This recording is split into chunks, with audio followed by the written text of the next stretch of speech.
il y a 40 ans, commençait la plus grande affaire française, le petit Grégory. Regardez. C'est une affaire qui passionne les Français depuis plus de 40 ans. Le 16 octobre 1984, Grégory Villemain disparaît. Le même jour, son corps sans vie est retrouvé dans une rivière. Ses pieds et ses mains sont ligotés. L'identité de l'assassin reste toujours inconnue et l'enquête se poursuit encore aujourd'hui. En attendant, le feuilleton n'est toujours pas clos et la mémoire du petit Grégory reste dans toutes les têtes. Merci Tiffaine Ozière d'être avec nous ce soir. On va revenir bien entendu sur cette affaire Grégory qui, mine de rien, malheureusement a passionné les Français parce qu'on ne sait toujours pas le fin mot de cette affaire. Et c'est vrai que ça fait maintenant 40 ans.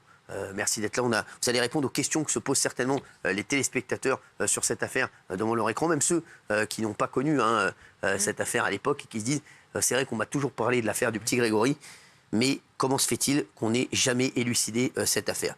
Bonsoir Tiffaine, bonsoir. Bonsoir. Alors, 5 questions. L'État, déjà, est-ce que vous voulez revenir sur l'affaire, vous voulez réexpliquer l'affaire ou bien on le fait nous? Oui, peut-être rapidement. C'est effectivement un très triste anniversaire puisque ça fait 40 ans que ce petit garçon de 4 ans était retrouvé mort dans la Vologne et qu'aujourd'hui, il n'y a toujours pas de décision de justice qui permette d'établir ce qui s'est réellement passé, c'est-à-dire ce qui s'est passé dans les dernières heures de vie de cet enfant et qui est le ou les coupables qui sont responsables dans cette affaire. On a tout entendu sur cette affaire. Donc, première question, l'État peut-il être responsable des dysfonctionnements de la justice? Est-ce que la famille peut se retourner contre l'État pour dire voilà, on n'a jamais élucidé le meurtre de mon fils?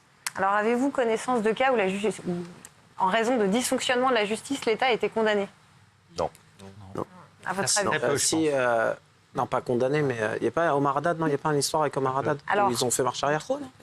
Patrick Dils, je crois. Quand il y a des dysfonctionnements, en réalité, effectivement, l'État peut être condamné. Et c'est ce qui a été le cas dans l'affaire Grégory.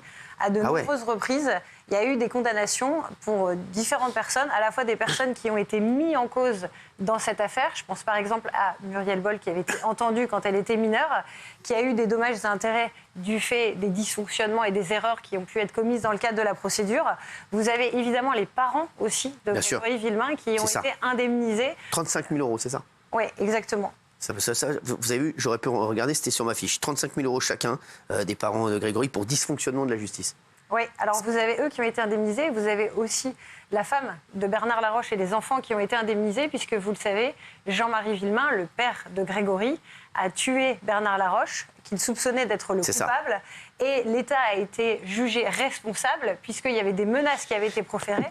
Et on a considéré que l'État n'avait pas pris en compte ces menaces et n'avait pas assuré la protection, ce qui avait abouti à ce meurtre. Et c'est arrivé dans d'autres affaires. Je pense à cette femme qui avait déposé 7 plaintes contre son ex-compagnon et qui a été brûlée à l'acide. De la même manière, l'État a été condamné en disant vous n'avez pas tenu compte des menaces qui avaient été mises. Ça, c'est une info vraiment, vous voyez, qu'on n'avait pas. En quoi l'affaire Grégory a fait évoluer la justice? Alors, est-ce que vous savez le nombre de dysfonctionnements qu'il y a eu dans cette triste affaire? Non. Il y a eu des dysfonctionnements médiatiques déjà. Aussi, oui. Alors, moi, j'ai des réponses. Donc, moi, je ne peux pas répondre. Mais vous... Depuis le départ, entre les enquêteurs, police, gendarmes, enfin, rien n'a été depuis le départ. Le juge, rien. Plusieurs centaines, oui. Alors, vous avez pointé effectivement un certain nombre de problèmes. Alors, quand vous dites depuis le départ, déjà, c'est la scène de crime. Effectivement, ça, c'est quelque chose qui a énormément évolué. On parle maintenant du gel des scènes de crime. Puisqu'en fait, si vous voyez les images de l'époque, ce qui est fou, c'est qu'on voit cet enfant, les enquêteurs, mais n'importe qui venir sur la scène de crime. Aujourd'hui, c'est impossible. La scène est gelée. Il n'y a que le procureur, le directeur d'enquête, le médecin légiste et avec des tenues habilitées et des protections. Vous doutez bien que s'il laisse des empreintes sur le site, forcément, ça perturbe le cours de l'enquête. C'est ce qui s'est passé là-bas. Il y a une inexistence, comme vous dites, de la protection des scènes de crime. C'était en 84.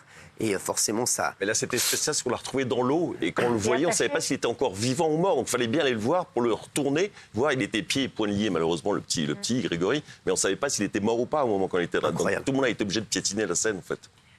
J'étais sur place à ce moment-là, parce que j'étais jeune journaliste. Donc, c'était une des premières affaires que j'ai subies. Donc. Et ce que vous dites, justement, est très parlant. C'est tout le monde, y compris les journalistes. Bien sûr, et vous pointiez la difficulté tout à l'heure, qui a été ce rôle entre la justice et l'information, où on a vu qu'il y avait un certain nombre de difficultés qui ont été posées dans cette affaire et qui ont amené aussi des interrogations de la part des magistrats par rapport aux prises de parole qui ont été celles du juge d'instruction et aux dossiers qui ont pu être communiqués entre les avocats, les magistrats et la presse.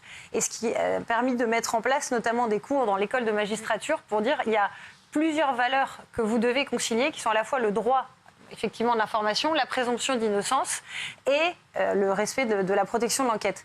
Ensuite, vous avez ce qui a aussi été un dysfonctionnement, c'est l'autopsie. C'est ça. Puisque vous avez une difficulté à l'époque, les méthodes liées à l'autopsie ne sont pas les mêmes.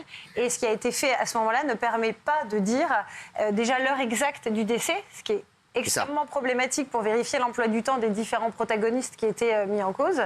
Et les causes réelles, c'est-à-dire est-ce que c'est réellement une noyade? Est-ce qu'il y a eu de l'insuline qui a entraîné le décès de cet enfant?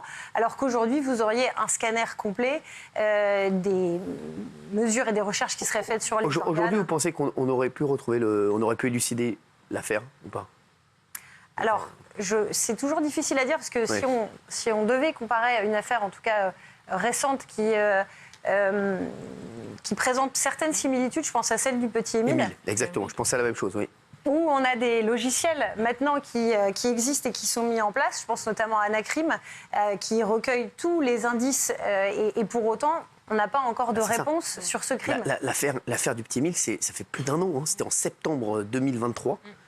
Et c'est vrai que toujours pas de nouvelles. Alors ça a rebondi encore il y a quelques jours parce qu'on a vu qu'il y avait un ADN qui était inconnu sur les vêtements du petit Émile. Et on attend de savoir ce qui va se passer. Pas de certitude. Exactement, pas de certitude. Et on est passé à un moment, on était persuadé que c'était un animal. Hein. C'est Absolument. ce qui avait été dit. Et on avait... Sauf que Émile, il n'y a pratiquement aucun indice. On a retrouvé un corps en décomposition, enfin des os. Alors que là, il y avait tous les éléments pour trouver. On a l'enregistrement sonore du corbeau, qu'on soupçonne d'avoir tué. On a des lettres manuscrites du corbeau. Mais les lettres ont été prises par des dizaines de personnes qu'on suivait. On ne pouvait plus trouver d'empreintes. Tout a été souillé dès le départ. Alors que tout était là pour trouver le meurtrier. Et en fait, non, ça a été gâché. On a dit aussi que le petit juge était trop seul et qu'il avait été écrasé par la pression. Alors justement. Ça, effectivement, c'est un point qui a été soulevé, qui est le juge qui est en charge de cette affaire à 32 ans au moment des faits. Il est très seul. Je ne sais pas si ça vous rappelle un grand fiasco judiciaire.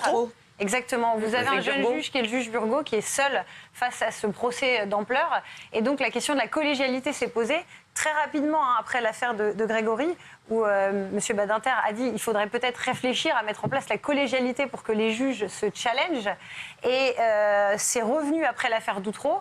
Ça a été voté, mais pour autant, malheureusement, faute de moyens, aujourd'hui, les juges d'instruction sont encore seuls. Il y a un autre domaine qui a énormément changé, c'est le changement des auditions des mineurs aussi, ce qu'on m'avait... Aussi, parce que la difficulté que vous aviez, c'est que Bernard Laroche a été mis en cause notamment par le témoignage de sa belle-sœur, qui, au moment des faits, est mineure. Et elle est ensuite revenue sur son témoignage. Il a été dit qu'elle avait subi notamment des pressions, parce qu'elle a été remise dans sa famille après son audition, ce qui était assez dingue, parce que c'est une mineure et qu'elle met en cause un membre de sa famille. Et son audition a été déclarée par la suite anticonstitutionnelle parce qu'elle avait été faite alors qu'on ne l'a pas informée de son droit de se taire, puisque, sachez-le, si un jour vous êtes placé en garde à vue, le premier de vos droits est le droit de se taire. Oui. Et elle n'était pas assistée d'un avocat. Il y a des affaires qui ont fait évoluer la justice. Vous nous en parler ce soir pour nos téléspectateurs. 20h09, on est en direct. Il y a notamment l'affaire Fourniret. Oui, je pense que malheureusement, ces affaires dramatiques ont fait évoluer. Donc celle du petit Grégory, elle a fait évoluer tous ces éléments et notamment des moyens considérables sur la police scientifique qui ont évolué. Sur l'affaire Fourniret que vous avez eue, il y a eu la loi Perben qui est passée après en 2004 pour mettre en place le fichier des délinquants sexuels, fichier qui permet, je le rappelle, quand un délinquant est condamné, qu'on garde ses empreintes, ce qui permet de pouvoir plus facilement l'identifier par la suite. Il y a d'autres affaires, vous avez dit l'affaire Trémaux et Caillez. Ils avaient été arrêtés coup sur coup pour avoir violé des jeunes femmes. C'était cette affaire. Il y a aussi parlé de l'affaire Dacruz en 2009. C'est ça ? Oui, tout à fait. Exactement. Voilà, et souvent, ces affaires visent des personnes qui ont été jugées pour des crimes sexuels et on a renforcé, alors vous avez soit la loi sur la récidive, puisqu'en fait ce que ça montre, c'est des personnes qui ont été condamnées et qui ont récidivé. Donc vous avez des mesures sur la récidive qui ont été mises en place. Vous avez des mesures introduisant la dangerosité, qui est de dire au moment de la levée d'écrou, avant de laisser sortir quelqu'un, monsieur le juge d'application des peines, vous devez vous assurer qu'il ne présente plus une dangerosité. À défaut, la personne peut être encore retenue en sûreté. Et le dernier point aussi, sur ces dernières affaires, sur les viols, c'était si jamais la personne passe à l'acte, eh bien, dans son suivi socio-judiciaire, si elle ne prend pas le traitement, par exemple, qu'elle était censée prendre, eh bien, elle peut retourner en prison. Très bien. Merci. Merci beaucoup, Tiffaine Ozière, d'avoir été avec nous. Soit vous avez des questions ou bien c'est bon, oui? Oui, j'ai entendu ce matin à la radio, sur Europe 1, Pascal Praud dire Bravo, on ne sait pas qui a tué le petit Grégory, mais en fait, on le sait parce qu'il y a des suspicions, de forts doutes, voire des certitudes, mais on ne peut pas le dire à cause d'un flou juridique. Qu'est-ce que ça veut dire, en fait? Je pense que ce que vous dites, c'est le drame absolu dans cette affaire, parce qu'on ne sait pas, mais on pense qu'on sait, ou on croit qu'on sait, ou certains savent et ne disent pas. Et c'est toute la difficulté, c'est que quand la justice n'est pas rendue, eh ben, elle laisse sa place à la vengeance. On l'a vu, il y a eu un meurtre qui a été commis, à la calomnie, à la rumeur. Et on a eu la même chose avec Outreau, sur les suites de l'affaire Outreau, sur ces rumeurs qui ont continué, etc., à se propager. Et là, en tout cas, judiciairement parlant, c'est impossible de dire qui a tué malheureusement ce petit Grégory. Et j'espère qu'un jour, justice lui sera rendue à lui et à ses parents. Merci, Tiffaine Ozière, d'avoir été avec nous sur C8. Vous reviendrez la semaine prochaine pour une autre affaire. Merci beaucoup.